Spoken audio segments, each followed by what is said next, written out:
మన ప్రభువైన యేసుక్రీస్తు వారి శ్రేష్టమైన నామంలో కూడి వచ్చిన మీ అందరికీ నా హృదయపూర్వకమైన వందనాలు.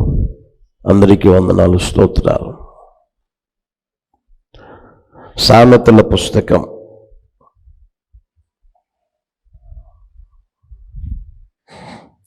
2వ అధ్యాయం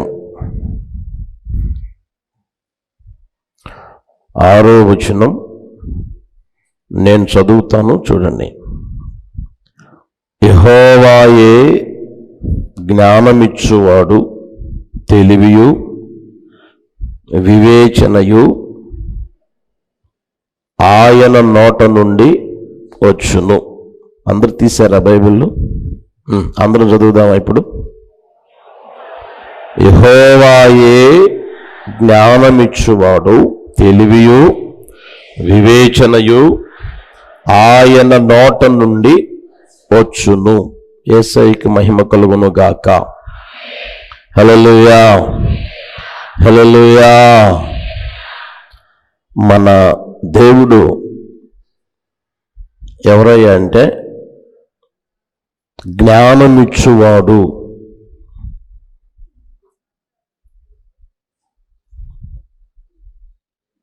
జ్ఞానాన్ని దయచేస్తానే ఉంటారు, దైవ జ్ఞానంతో నింపుతానే ఉంటారు. జ్ఞానం అనేది లేక ఈ రోజున ఎంతోమంది వాళ్ళకే వాళ్ళే సమస్యలు తెచ్చుకుంటా ఉన్నారు. ఎంతోమంది నష్టాలకు గురవుతూ ఉన్నారు. ఎంతోమంది వ్యాధులకు కూడా గురైపోతూ ఉన్నారు. ఇంకొంతమంది మోసపోతూ ఉన్నారు. ఇంకొంతమంది జ్ఞానం అనేది లేక సరి అయిన తీర్మానం చేసుకొనలేని పరిస్థితులు, ఏం చెయ్యాలో ఏం చెయ్యకూడదో ఒక తీర్మానం కలిగి జీవించలేక నడిపించబడుతూ ఉన్నారు. సరి అయిన ఆలోచన కూడా వారు చేయలేకపోతూ ఉన్నారు. జ్ఞానం అనేది లేక ఏమండి జీవితాన్ని పాడు చేసుకునే వాళ్ళు ఉన్నారు. జ్ఞానం అనేది లేక కుటుంబాన్ని కూడా పాడు చేసుకునే వాళ్ళు ఉన్నారు. ఇలాంటి పరిస్థితుల్లో చాలామంది నడిపించబడుతూ ఉండడం మనం గమనించగలుగుతూ ఉన్నాం. యవనస్తులైతే మరీ దారుణంగా తయారైపోతూ ఉన్నారు.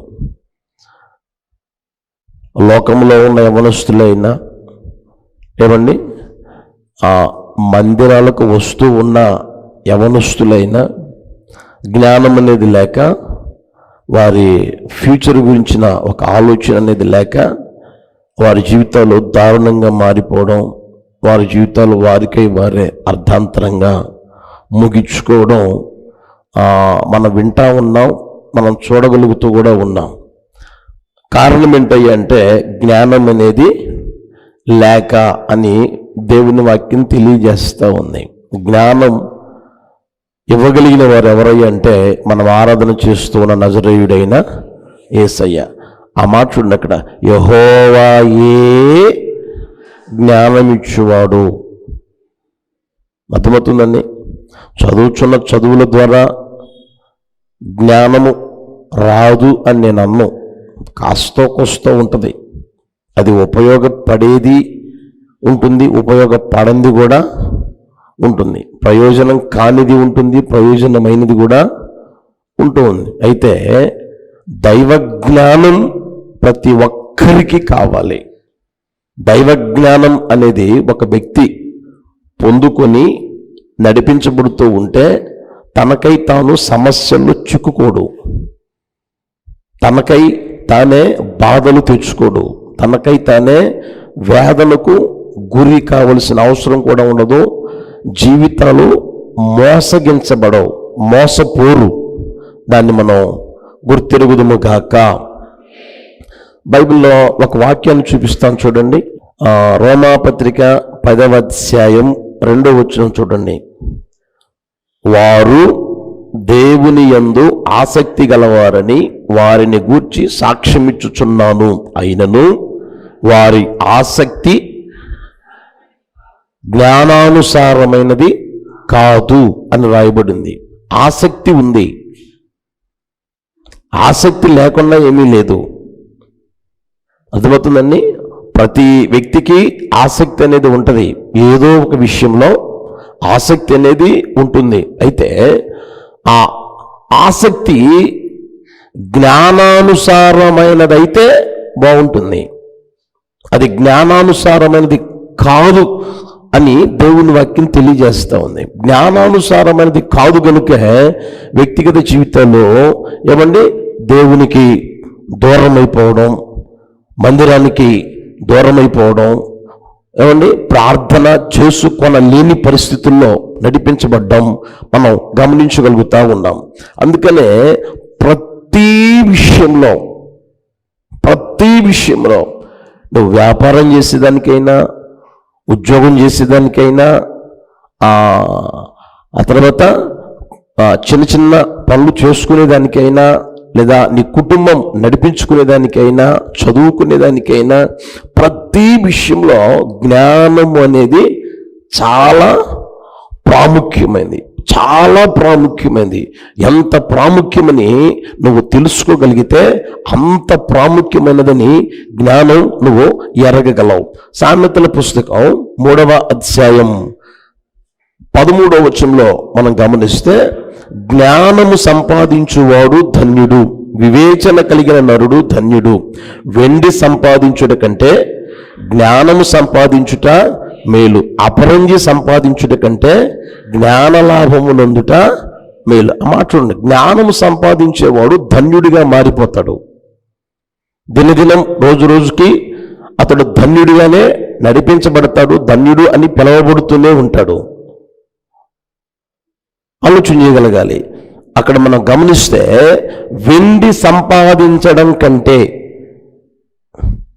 కేజీలు లేదా మనుగులు వెండి నీవు సంపాదించేదానికంటే, ఆ తర్వాత అపరంజి సంపాదించేదానికంటే, అంటే బంగారం సంపాదించేదానికంటే, లేదా చెప్పుకునేదానికంటే, నాకు అంతుంది ఎంతుంది అని చెప్పుకునేదానికంటే ఏది మంచిది, ఏది నీకు లాభం అని అంటే, జ్ఞానము అనేది చాలా ప్రాముఖ్యమైనది. జ్ఞానం అనేది నీకు అవసరమైంది. జ్ఞాన లాభము నందుట మేలు అని దేవుని వాక్యం తెలియజేస్తూ ఉంది. అందుకనే ఏ రోజైనా సరే దేవుని సన్నిధిలో మోకరించి ప్రార్థన చేయగలిగినప్పుడు నిశ్చయముగా ఏమండి మన నోట రావాల్సిన మాట ఏందయ్యా అంటే, ప్రభువా ఈ దినానికి అవసరమైన జ్ఞానముతో నన్ను నింపండి, దైవ జ్ఞానముతో నన్ను నింపి నడిచేటట్లుగా, నడవగలిగేటట్లుగా మీ కృపచేత నన్ను నింపండి అని ప్రార్థన చేసుకోగలిగిన వారంగా ఉండగలగాలి. బైబిల్లో ఆ మాట ఉంది. ఏమన్నాయి అంటే, మీకు జ్ఞానము కొదువైతే ఎవరిని అడగాలి? యాకోబు పత్రిక 1వ అధ్యాయం 5వ వచనం చూడండి. మీలో ఎవనికైనను జ్ఞానము కొదువుగా ఉన్న ఎడల అతడు దేవునిని అడగవలెను. తండ్రిని కాదు, తల్లిని కాదు, స్నేహితులను కాదు, అయిన వారిని కాదు, తెలిసిన వారిని కూడా కాదు, బంధువులను కూడా కాదు. పుస్తకం ముందు పెట్టుకుంటే జ్ఞానము రాదు. అర్థమవుతుందండి? కనుక చదువుకునేవారైనా చదువుకొనని వారే అయినా ఎవరికైనా సరే జ్ఞానం అనేది చాలా ప్రాముఖ్యం. జ్ఞానం కావాలి అని ఆశపడినప్పుడు యెహోవాయే జ్ఞానమిచ్చువాడు గనుక ఆయన పాదాల మీద పడి ఆయన దగ్గర మనం అడగగలిగితే ఆయన గద్దించకుండా ధారాళముగా దయచేసే దేవుడు, ధారాళముగా దయచేసే దేవుడు. నిశ్చయముగా దైవ జ్ఞానముతో ఒక్కొక్కరిని నింపి నడుపును గాక. నిశ్చయముగా చదువుకుంటున్న బిడ్డలని జ్ఞానముతో నింపి నడుపును గాక. మందిరంలో అడుగుపెట్టిన ప్రతి ఒక్కరిని జ్ఞానముతో నింపి నడుపును గాక. హల్లెలూయా. జ్ఞానం మనకు చాలా ప్రాముఖ్యమైనదని దేవుని వాక్యం తెలియచేస్తూ ఉంది. బైబిల్లో ఇంకొక మాట చూపిస్తాను చూడండి. రోమాపత్రిక 11వ అధ్యాయం 33వ వచనం చూడండి. ఆహా, దేవుని బుద్ధి జ్ఞానముల బాహుళ్యము ఎంతో గంభీరం, ఆయన తీర్పులు శోధింపలెంతో అసఖ్యములు, ఆయన మార్గములెంతో అగమ్యములు. దేవుని జ్ఞానం మనం ఎరగగలిగితే అక్కడ రాయబడిన మాట ఏంటంటే, ఆయన బుద్ధి జ్ఞానముల బాహుళ్యము ఎంతో గంభీరం, శోధింపడానికి అసఖ్యమైనది అది, ఆయన మార్గములో అగమ్యములు అని వ్రాయబడి ఉంది. సామెతల పుస్తకం 3వ అధ్యాయం 19వ వచనం కూడా గమనిస్తే, జ్ఞానము వలన యెహోవా భూమిని స్థాపించెను, వివేచన వలన ఆయన ఆకాశ విశాలమును స్థిరపరచును. ఆ మాట గమనించిన దేవుని బిడ్డలారా, దేవుడు ఏది చేసినా ఆయన జ్ఞానము ద్వారానే చేశాడు, జ్ఞానంగానే చేశాడు. కనుక మనం గమనించగలగాలి. ఆ సొలొమోను రాజు కూడా అంటాడు, యెహోవాయే జ్ఞానమిచ్చువాడు, యెహోవాయే జ్ఞానమిచ్చువాడు అనేది ఆయన వక్రం నుంచి చెప్తా ఉన్నాడు, నిశ్చయముగా చెప్తా ఉన్నాడు. ఎందుకయ్యా అంటే, ఒక రోజున బలులు అర్పించి అలా పడుకున్నాడు. దేవుడు సొలొమోను దగ్గరకు వచ్చి, సొలొమోను, నేను నీకు ఏమి ఇయ్యగోరుచున్నావో నాతో చెప్తే నేను నీకు ఇస్తాను అన్నాడు. ఇస్తానని చెప్పినప్పుడు దినవృత్తాంతముల 2వ పుస్తకం 1వ అధ్యాయం 9వ వచనం చూడండి.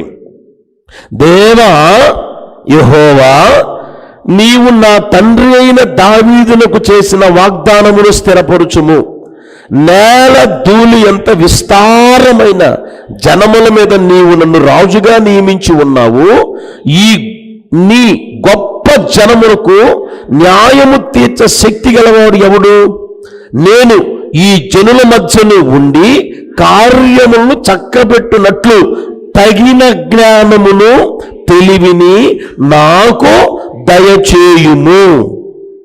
దేవుని దగ్గర ఆయన వెండిని, బంగారాన్ని, మణిమాణిక్యాల్ని, ఏమండి అధికారాన్ని, లేదా ఏమండి శత్రువుల ప్రాణమైన, ఇవి ఏమి ఆయన అడగకుండా ఆయన అడిగింది ఏందయ్యా అంటే, అయ్యా చిన్న వయసులో నన్ను రాజ్యాన్ని పరిపాలించి రాజుగా చేశావు, ఈ నీ గొప్ప జనం, ఈ జనులు ఎవరయ్యా అంటే నా జనులు కాదు, నీ గొప్ప జనం, వారికి న్యాయం తీర్చగలిగేటట్లుగా నాకు తగిన జ్ఞానము దయచేయండి అని దేవుని సన్నిధిలో అడిగినప్పుడు దేవుడు అన్నాడు, దేవుడు సొలొమోనుతో ఇలాగ సెలవిచ్చెను, నీవు ఈ ప్రకారం యోచించుకొని ఐశ్వర్యమునైనను, సొమ్మునైనను, ఘనతనైనను, నీ శత్రువుల ప్రాణమునైనను,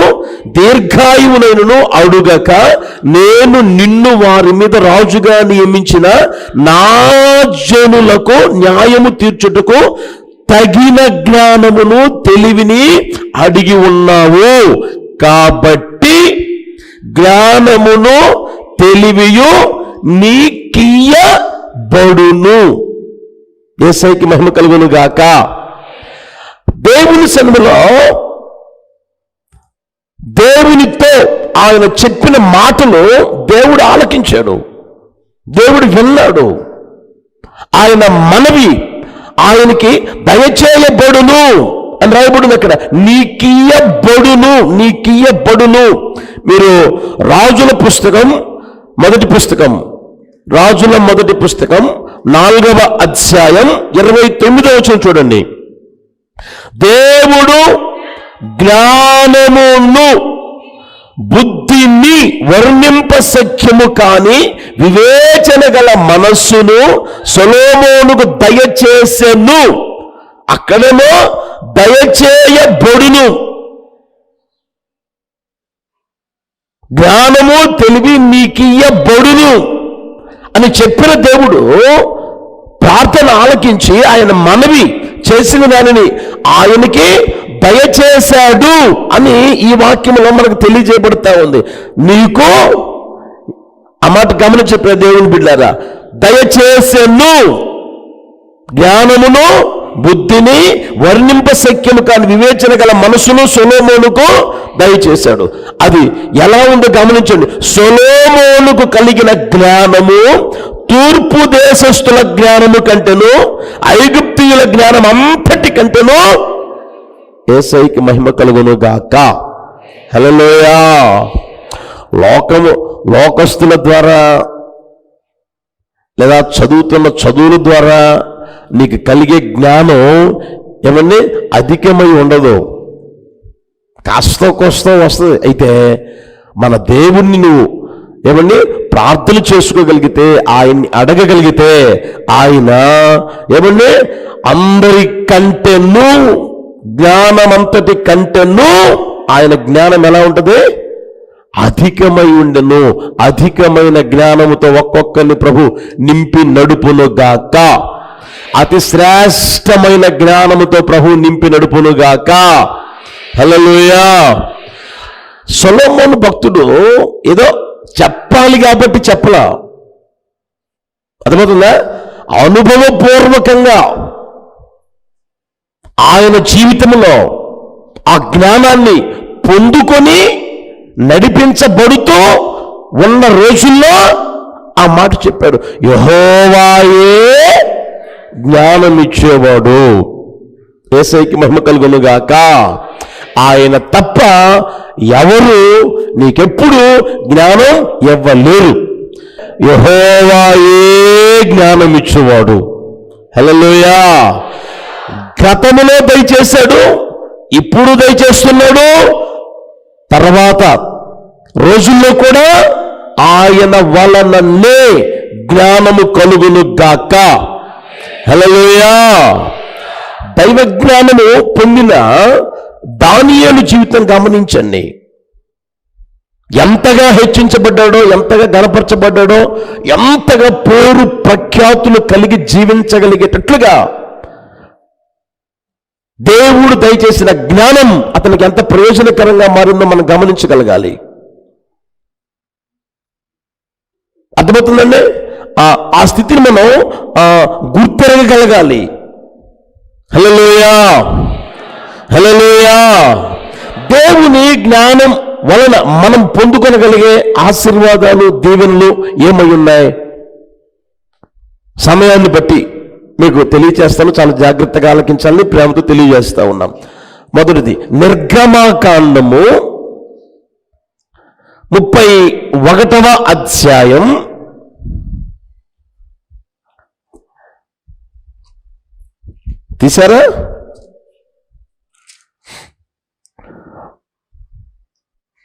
31వ అధ్యాయం మొదటి నుంచి నేను చదువుతాను, చూడండి. యెహోవా మోషేతో ఇట్లనెను, చూడుము, నేను యూదా గోత్రములో హూరు మనమడును ఊరు కుమారుడునైన బెసలేలు అను పేరు గలవానిని పిలిచి తిని విచిత్రమైన పనులను కల్పించుటకును బంగారముతోనూ వెండితోనూ ఇత్తడితోనూ పని చేయుటకును పొదుగుటకై రత్నములను సానబెట్టుటకును కర్రను కోసి చెక్కుటకును సమస్త విధములైన పనులను చేయుటకును జ్ఞాన విద్య వివేకములను సమస్తమైన పనుల నేర్పును వానికి కలుగునట్లు వానిని దేవుని ఆత్మపూర్ణునిగా చేసి ఉన్నాను. యేసయ్యకి మహిమ కలుగును గాక. దేవుడు బెసలేలు అనే వ్యక్తిని పిలిచాడు. పిలిచి అక్కడ రాయబడిన ఆ పనులన్నీ చేయునట్లుగా ఏం చేశాడయ్య అంటే దేవుడు జ్ఞానముతో నింపాడు. యేసయ్యకి మహిమ కలుగును గాక. అక్కడ మనం ఆలోచన చేయవలసిన సత్యం ఏంటయ్యానంటే, దేవుని యొక్క ఆలోచన, దేవుని యొక్క చిత్తం, దేవుని సంకల్పం నెరవేర్చబడుటకు జ్ఞానం దయచేస్తాడు. ఆ దయచేయబడిన జ్ఞానం ద్వారా దేవుని చిత్తం నెరవేర్చబడునుగాక, దేవుని ఆలోచన నెరవేర్చబడునుగాక, దేవుని సంకల్పం నెరవేర్చబడుతూ ఉంటుంది. ఈ సందర్భం మనందరికీ బాగా పరిచయం. 25వ అధ్యాయం మొదట్లో గమనిస్తే, యెహోవా మోషేకు ఈలాగు సెలవిచ్చెను అంటే, దేవుడు ప్రత్యక్షపు గుడారమును తయారు చేయమని లేదా నిర్మించమని చెప్పాడు. నాకు ఒక పరిశుద్ధ స్థలాన్ని నిర్మించండి అని చెప్పి, ఎవరి ద్వారా కానుకలు తీసుకోవాలో, ఎవరు ఏమండి మందిరం కోసం ఖర్చు పెట్టాలో సమస్తం తెలియజేశాడు. నువ్వు ఇశ్రాయేలు ప్రజలకు చెప్పు, ఏమేం తేవాలో కూడా అక్కడ రాయబడింది. అది మొత్తం ఏమన్నా తెమ్మని చెప్పాడు. ఆ తర్వాత ఒక్కొక్కటి అది నిబంధన మందసమా, లేదా దీపవృక్షమా, బలిపీఠమా, ధూప వేదిక, పలకల, తెరల, ఏమైనా సరే దేవుడు ఏమంటారు తెలిసిన, ప్రతి చోట కొండ మీద నీకు చూపబడిన మాదిరి చొప్పున. మోషే జాగ్రత్త, కొండ మీద నీకు చూపబడిన మాదిరి చొప్పున దీపవృక్షాన్ని చెయ్యి, కొండ మీద నీకు చూపబడిన మాదిరి చొప్పున నిబంధన మందసాన్ని తయారు చేయి, కొండ మీద నీకు చూపం మాదిరి చొప్పున బలిపీఠం, కొండ మీద నీకు చూపం మాదిరి చొప్పున తెరలు, ఆ తెరల మీద కెరూబులు ఉండాలి, సరాఫులు ఉండాలి, ధూప వేదిక తయారు చేయి. ప్రతి చోట మీరు అక్కడ గమనిస్తే కొండ మీద నీకు చూపబడిన మాదిరి చొప్పున అంటాడు. ఆ మాట మీరు హెబ్రీ పత్రిక 9వ అధ్యాయం కూడా గమనించగలరు. అర్థమవుతుందండి. ఈ పనంతటిని దేవుడు ఆయన మీద పెట్టినప్పుడు ఆయన తెగ బాధపడిపోతా ఉన్నాడు. ఏంటి ప్రభువు భయంకరమైన బాధ్యత నా మీద పెడుతున్నాడే, కొండ మీద నీకు చూపబడినా అంటానే ఉన్నాడే. అంత తెలివితేటలు నాకున్నాయా, అంత టాలెంట్ నాకుందా, అంత జ్ఞానం నాకుందా, నేను చేయగలనా, నా వల్ల అవుతుందా అని తన మనసులో తాను ఆలోచన చేసుకుంటా ఉన్నాడు, తనతో చెప్పుకుంటా ఉన్నాడు. ఆ సమయంలో దేవుడు అంటాడు, మోషే నువ్వు ఆలోచన చేయాల్సిన అవసరం లేదు, దిగులు పడాల్సిన అవసరం లేదు, నువ్వు పెద్దగా బాధకు లోను కావాల్సిన అవసరం కూడా లేదు. ఏంటయ్యా మరి పనంతా చేపించమని చెప్పావు కదా, అదే నేను అవన్నీ ఒక్కొక్కటిగా నీకు చూపబడిన మాదిరి చొప్పున చెయ్యగలిగేటట్లుగా బెసలేలు ఉన్నాడే, ఆ వ్యక్తిని నేను పిలుచుకున్నా, ఆ వ్యక్తిని నేర్పరుచుకున్నా, అతన్ని నేనేం చేశానంటే జ్ఞానముతో నింపి ఉన్నాను. యేసయ్యకి మహిమ కలుగును గాక. హల్లెలూయా. మోషేను ప్రత్యక్షపు గుడారం ఎలా చేయవలసింది ముందుగానే తెలియజేయబడింది. ఏమంటే ఎలా చెయ్యాలి, ఎలా నిలబెట్టాలి, ఎలా ఉండాలి అనేది వాటి గురించి ఆలోచన చేస్తూ ఉన్నప్పుడు ఈ మాట చెప్తాను, నేను ఏర్పరచుకున్నానులే, అతగాని నేను జ్ఞానంతో నింపా, జ్ఞానాత్మ పూర్ణునిగా కూడా నేను చేశాను అని తెలియచేయడం జరిగింది. ప్రియ దేవుని బిడ్డలారా, ఇప్పుడు ఒక వ్యక్తికి జ్ఞానం ఎందుకు కావాలి, జ్ఞానం యొక్క ప్రాముఖ్యత ఏంటి అని మనం ఆలోచన చేస్తే, ఏమండి నీ పట్ల దేవుని ఆలోచన నెరవేర్చబడేదానికి, నీ పట్ల దేవుని సంకల్పం, దేవుని చిత్తం నెరవేర్చబడేటట్లుగా నీకు జ్ఞానం అవసరమైంది. నిశ్చయముగా నా దేవుడు జ్ఞానముతో నింపును గాక. నింపబడిన ఆ జ్ఞానం ఏం చేస్తుందంటే దేవుని చిత్తం, దేవుని సంకల్పం, దేవుని ఆలోచన మాత్రమే నెరవేర్చబడేటట్లుగా కార్యము చేయును గాక. హల్లెలూయా. దాన్ని నీ జీవితంలో గుర్తెరగలగాలి. అప్పుడప్పుడు మీరు అనుకుంటా ఉంటారు, చెప్తా ఉంటారు, ప్రభు 4 సంవత్సరాల క్రితం నాకు దర్శనమిచ్చాడే, 10 సంవత్సరాల క్రితం దర్శనమిచ్చాడే, 5 సంవత్సరాల క్రితం నాతో మాట్లాడాడే, దైవ సేవకుని ద్వారా నాతో మాట్లాడాడే, నేను బైబిల్ చదువుతున్నప్పుడు ఇలా మాట్లాడాడే, ప్రార్థన చేసుకుంటూ ఉండగా స్వరాన్ని వినిపించాడే. ఏమండి అప్పుడప్పుడు అంటూ ఉంటారు, అర్థమవుతుందా? అవి నెరవేర్చబడాలి అని అనుకుంటే అవసరమైంది ఏంటి? దైవ జ్ఞానం కావాలి. దైవ జ్ఞానం దయచేయును గాక. హల్లెలూయా. కొంతమంది అప్పుడప్పుడు అంటా ఉంటారు, ఏమని తెలిసినా, అన్నా దేవుడే చెప్పాడన్నా ఈ స్థలం కొనమని.